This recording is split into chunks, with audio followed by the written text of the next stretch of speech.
Hello everyone. Transmission and distribution of electrical power, Diploma Electrical, fourth semester.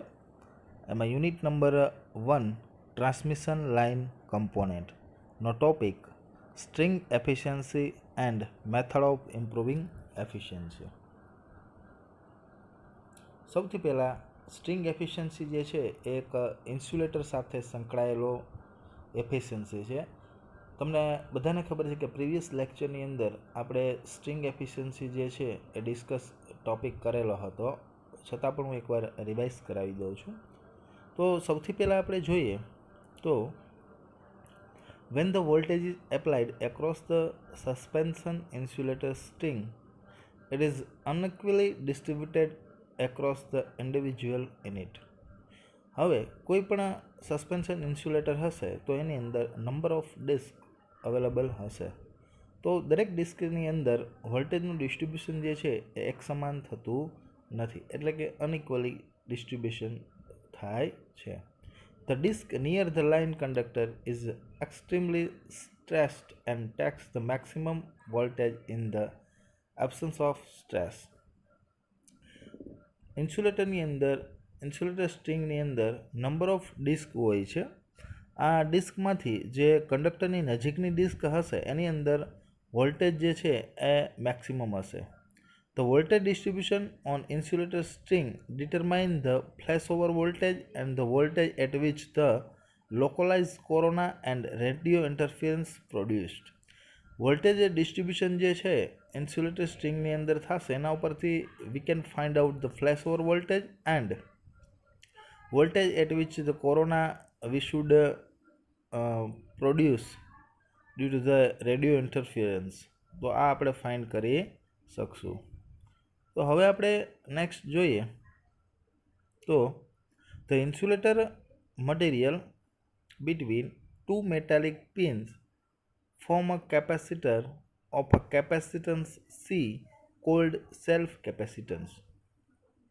Number of ઇન્સ્યુલેટરની string જે આપણે લઈએ 1 2 3 4 5 6 7 જેટલા ઇન્સ્યુલેટર લીધેલા હોય ને એ દરેક ઇન્સ્યુલેટર જે છે એ કેપેસિટર તરીકે બિહેવ કરે છે અને એના કારણે એમનું કેપેસિટન્સ જે ક્રિએટ થઈ જાય છે એને સી નામ આપવામાં આવ્યું છે. સી જે છે એને it is also cold self capacitance. Also, the air between the each pin and the tower form the other set of capacitor. બીજું એક કેપેસિટન્સ જે ક્રિએટ થાય ટાવર અને પિન જે છે ઇન્સ્યુલેટરની સ્ટ્રિંગની એમની વચ્ચે એક કેપેસિટર ક્રિએટ થાય છે. આ કેપેસિટન્સને આપણે કેપેસિટન્સ ટુ અર્થ એવું પણ નામ આપી શકીએ અથવા તો શન્ટ કેપેસિટન્સ પણ નામ આપી શકીએ. ધારો કે માની લ્યો અહીંયા આપણે શન્ટ કેપેસિટન્સની વેલ્યુ જે છે એમને આપણે C1 લઈ લઈએ અને સેલ્ફ કેપેસિટન્સ જે છે એમની વેલ્યુ C લઈ લઈએ. તો ratio between shunt capacitance to self capacitance C1/C it is called K. બરાબર. તો આ ખાસ યાદ રાખજો, તમને જ્યારે વોલ્ટેજનું ડિસ્ટ્રીબ્યુશન પૂછાશે આગળ ત્યારે કેની વેલ્યુ ફાઇન્ડ આઉટ કરવી ખૂબ જ જરૂરી છે. We can't find the string efficiency without find out of K.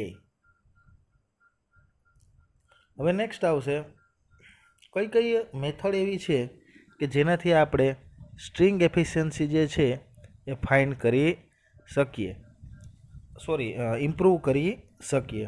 તો હવે સ્ટ્રિંગ એફિશિયન્સી જે છે એને વધારવા માટે અલગ અલગ મેથડ જે છે એ આપણે ડિસ્કસ કરીશું. તો સૌથી પહેલાં for the adequate performance of transmission line, it is essential that the voltage distribution across the line should be uniform. બરાબર. કોઈ પણ ટ્રાન્સમિશન લાઇન જે છે એની અંદર વોલ્ટેજનું ડિસ્ટ્રીબ્યુશન જે છે યુનિફોર્મ થતું હોય છે. The different methods have been adapted to get the uniform distribution of voltage along the insulator to fully utilize its strength. The following methods are explained below. કોઈ પણ ઇન્સ્યુલેટરની સ્ટ્રિંગની અંદર જો આપણે વોલ્ટેજનું ડિસ્ટ્રીબ્યુશન જે છે એક સમાન કરવું હોય તો એના માટેની અલગ અલગ જે મેથડ જે છે એના વિશે આપણે આજે ડિસ્કસ કરીશું. સૌથી પહેલી મેથડ જે છે એ છે આમ તો લોંગ ક્રોસ આર્મ. હવે ટ્રાન્સમિશન ટાવરની અંદર લોંગ ક્રોસ આર્મ એટલે કે સાઈડમાં તમે જે સ્ટીલનો ક્રોસ આર્મ જે રાખો છો એની લેન્થ જે છે એ તમે ટાવરથી વધારી દેશો તો આ તમને વોલ્ટેજનું ડિસ્ટ્રીબ્યુશન તમે એક સમાન કરી શકશો. એ કઈ રીતે સમજવું આપણે? તો કે આપણે જોયું કે શન્ટ કેપેસિટન્સ મારફત શું થઈ જાય તો કે ચાર્જિંગ કરંટ જે છે ગ્રાઉન્ડ તરફ વહે છે. આથી જેમ લાઇન યુનિટથી ઉપર જઈએ તેમ યુનિટમાંથી પસાર થતા ચાર્જિંગ કરંટની કિંમત પણ શું થાય તો કે ઘટતી જાય છે. હવે આથી જો શન્ટ કેપેસિટન્સની કિંમત બંને એટલી ઓછી કરવામાં આવે કે જેથી વોલ્ટેજનું ડિસ્ટ્રીબ્યુશન અસમાન થાય અને સ્ટ્રિંગ એફિશિયન્સીમાં વધારો થાય છે. આ ખાસ યાદ રાખજો. આ માટે લોંગ ક્રોસ આર્મ જો વાપરીએ તો શન્ટ કેપેસિટન્સની વેલ્યુમાં કેવું થાય તો કે ઘટાડો થાય. શું કામે? તો કે ટાવરનો મેટલ ભાગ અને યુનિટ જે છે એની વચ્ચે એનું ડિસ્ટન્સ વધવાથી શન્ટ કેપેસિટન્સની વેલ્યુ ઘટી જાય છે. અને આ રીતે શન્ટ કેપેસિટન્સની જો વેલ્યુ ઘટી જતી હોય તો એના કારણે શું થાય કે તમારી એફિશિયન્સીમાં વધારો થઈ શકે. બરાબર? બટ એક લિમિટેશન એ છે કે શન્ટ કેપેસિટન્સની અમુક હદ કરતાં ઓછું ન થઈ શકે. આ ખાસ યાદ રાખજો, એની એક લિમિટેશન છે. બરાબર? તો આની અંદર આપણે લોંગ ક્રોસ આર્મની અંદર જોઈએ તો the non uniformity in the potential distribution is due to the stray capacitance between the line and the ground. મેં તમને કીધું એમ કે સ્ટ્રે કેપેસિટન્સ જે છે એ કોની વચ્ચે ક્રિએટ થાય છે તો કે line and ground. This can be reduced by the using the long cross arm. The long cross arm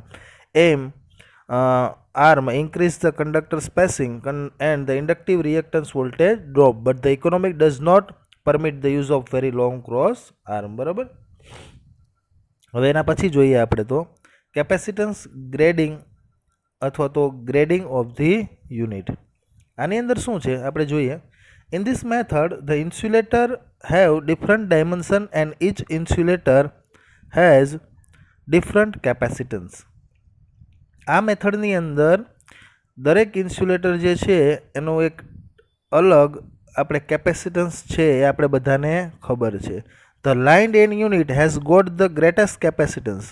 લાઇનની એન્ડ ઉપર આપણે ગ્રેટેસ્ટ કેપેસિટન્સ રાખીએ, જ્યારે ટોપ ઉપર આવતા જાય તો એની વેલ્યુ જે છે આપણે સ્મોલેસ્ટ લેતા જઈએ. જેમ કે સી જે છે સાવ કંડક્ટરની નજીકનો છે એની વેલ્યુ વધારે રાખીએ, એના પછી વચ્ચેનું કેપેસિટન્સ હોય તો એની ઓછી રાખીએ, એના પછી ઉપર જઈએ તો એની વેલ્યુ ઓછી રાખીએ. બરાબર?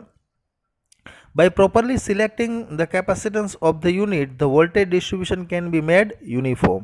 આના કારણે વોલ્ટેજનું ડિસ્ટ્રીબ્યુશન આખી સ્ટ્રિંગની અંદર આપણે એક સમાન મેળવી શકીએ છીએ. બરાબર? હવે એના પછી આપણે જોઈએ the figure below show the string suspension insulator and the various capacitance. હવે તમે આ જે ફિગર જે છે એમાં તમે જોઈ શકો છો કે સૌથી નીચેની સ્ટ્રિંગ જે છે CP+1 એનું કેપેસિટન્સ વધારે રાખ્યું, એના પછી CP, એના પછી C2 અને એના પછી C1. આમાં જે છે એ કેપેસિટન્સ ગ્રેડિંગ કરેલું છે.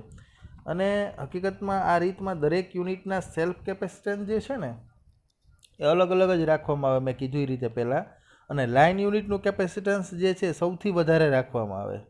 જેમ ઉપર જઈએ એમ યુનિટનું કેપેસિટન્સ ઓછું રાખવામાં આવે. આથી વોલ્ટેજ ડિસ્ટ્રીબ્યુશન સરખું થાય, કારણ કે યુનિટની એક્રોસનો વોલ્ટેજ સેલ્ફ કેપેસિટન્સના વ્યસ્ત પ્રમાણમાં છે. બરાબર? જેમ જેમ વોલ્ટેજ વધશે એમાં કેપેસિટન્સની વેલ્યુ ઘટશે. આ ખાસ યાદ રાખજો. આ રીત બહુ જ મોંઘી છે, આ કોસ્ટલી છે, કારણ કે સ્ટ્રિંગના બધા યુનિટ જે છે અલગ અલગ માપના રાખવા પડે છે, જે હકીકતમાં પોસિબલ નથી. બરાબર? એના પછી આપણે જોઈએ થર્ડ મેથડ જે છે યુઝ ઓફ ગ્રેડિંગ રિંગ. જોજો આ એક બે વસ્તુ મિક્સ ન થઈ. આ કેપેસિટન્સ ગ્રેડિંગ અથવા ગ્રેડિંગ ઓફ ધી યુનિટ. બરાબર? અને હવે આની અંદર જે છે method use of grading rings અથવા તો સ્ટેટિક શિલ્ડિંગ પણ કહેવામાં આવે છે. આની અંદર શું છે એ આપણે જોઈએ. The method of using the grading અથવા તો guard ring has proved to be very effective by equalizing the voltage distribution. The figure below show the arrangement of the guide ring. The ring of shield are fitted to the bottom insulator hardware અથવા તો the clamp and connected to the line. હવે આની અંદર શું એ આપણે જોઈએ આ રીતમાં મેટલની રિંગને શું કરવાનું આપણે તો કે લાઇન યુનિટની ફરતે રાખવામાં આવે અને ખાસ કરીને લાઇન કંડક્ટર નીચે જે હોય ને એની સાથે જોડી દેવામાં આવે, જેથી કરીને થશે શું કે રિંગ અને યુનિટ વચ્ચે એક બીજું કેપેસિટન્સ ક્રિએટ થાય છે. પરિણામે શું થાય કે એક ચાર્જિંગ કરંટ જે છે ને I2 ડેશ અને I3 ડેશ, જેમ ઓલા સ્મોલ I2 અને સ્મોલ I3 હતા ને એના ઉપરથી આ રિંગ તમે કનેક્ટ કરો ને તો સ્મોલ I2 ડેશ અને સ્મોલ I3 ડેશ જે કરંટ જે છે ફ્લો થાય છે. અને આ કરંટ જે છે એ શન્ટ કેપેસિટન્સનો ચાર્જિંગ કરંટ જે સ્મોલ I2 છે ને અને સ્મોલ I3 છે ને એને બેલેન્સ કરી દે છે. અહીંથી જેટલો ક્રિએટ થાય છે એટલો અહીંયાથી બેલેન્સ કરી દે છે. આથી યુનિટનો ચાર્જિંગ કરંટ સમાન થઈ જાય છે, કોઈ જ એની અંદર કરંટ ફ્લો થતો નથી. પરિણામે શું થાય કે વોલ્ટેજ ડિસ્ટ્રીબ્યુશન જે છે એ બધાની અંદર આખી સ્ટ્રિંગમાં એક સમાન તમને જોવા મળશે અને સ્ટ્રિંગ એફિશિયન્સીમાં શું થાય તો કે વધારો જોવા મળે છે.